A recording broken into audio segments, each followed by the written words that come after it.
Hello everyone, সবাই কেমন আছেন? তো অনেকদিন পর আমার পেজ থেকে ছোট একটা ব্লগ নিয়ে হাজির হলাম। আসলে ইদানিং এত বেশি ব্যস্ত থাকি যে পেজে তেমন বেশি ভিডিও আপলোড করা হয় না। তো সেদিন ছোট্ট একটা প্ল্যান করে আমরা চলে গিয়েছিলাম সাবদি মন্দিরে। বলা যায় যে একদম তাড়াহুড়োর একটা প্ল্যান। তো আমরা কেউই জানতাম না যে আমরা হুট করে শাড়ি-টাড়ি পরে বেরিয়ে পড়বো। তারপর যেই কথা সেই কাজ। আসলে আমি কোনো কিছুই প্ল্যান করে করি না। হুটহাট যেই কাজগুলো করি সেগুলোই কেন যেন সাকসেসফুল হয়। তো সাতদিন মন্দিরে আমরা গিয়েছিলাম আর মন্দিরের পাশে ছিল অনেক ফুলের বাগান। মূলত ফুলের বাগান দেখার উদ্দেশ্যেই আমরা গিয়েছিলাম। তারপর ভাবলাম যে মায়ের দর্শনটাও সেরে যায়। তো মন্দিরে গিয়ে মাকে ভক্তি প্রণাম সেরে সেখানে মোমবাতি ধূপকাঠি জ্বালিয়ে তো দেখুন মায়ের মুখটা কি সুন্দর দেখাচ্ছে। মানে এইখানে গেলে এই মুখটা না দেখে কিভাবে চলে আসি বলুন? আমরা যেদিন গিয়েছিলাম সেদিন দেখলাম যে আমাদের মতো অনেক দর্শনার্থী এবং ভক্তরা সেখানে গিয়েছিল। তো অনেকের মানত থাকে, আবার অনেকে অনেক অনুষ্ঠানের কারণে সেখানে যায়। তো এখানে ভক্তরা বসে ওয়েট করছিল প্রসাদের জন্য। আমরা যেহেতু আগে প্রি বুকিং করে যাইনি, তো আমরা প্রসাদটা খেতে পারিনি, বাইরে থেকে খেয়ে নিয়েছিলাম। যারা এখানে যাবেন তারা অবশ্যই ঠাকুরকর্তাকে আগের থেকে জানিয়ে যাবেন আপনারা কতজন যাচ্ছেন, তাহলে তারা আপনাদের প্রসাদের ব্যবস্থা করে রাখবে।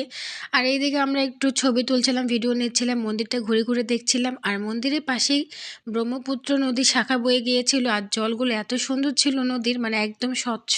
যেহেতু মন্দিরে ঢুকেছিলাম আর আমরা ৪ জনই একদম না খাওয়া ছিলাম আর এদিকে চায়ের প্রচুর ক্রেভিংস হচ্ছিল। তো আশেপাশে তেমন ভালো কোনো দোকান না দেখে এই টঙের দোকানেই বসে পড়লাম। এইদিকে আবার একদম দুপুর হয়ে যাওয়ার কারণে তেমন বেশি একটা দোকানপাট খোলাও ছিল না। তো পাশে দেখলাম যে ফুলুরি ভাজা হচ্ছিল।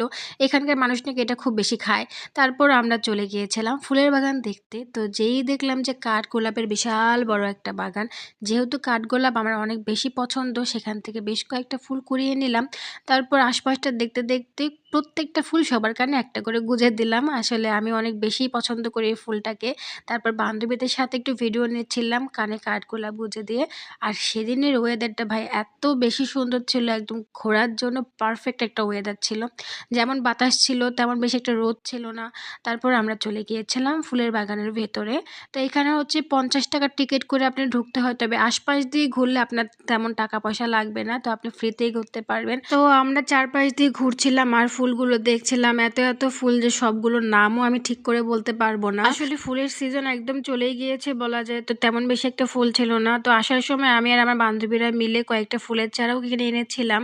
তারপরে এই তো আমরা সবাই মিলে আবার একটা অটো রিজার্ভ করে বাড়িতে চলে এসেছিলাম। তো আমার ভিডিওটা আপনাদের কাছে কেমন লাগলো সেটা অবশ্যই কমেন্ট করে জানাবেন আর আমার পেজটাকে আপনারা ফলো দিবেন এবং লাইক কমেন্ট শেয়ার করে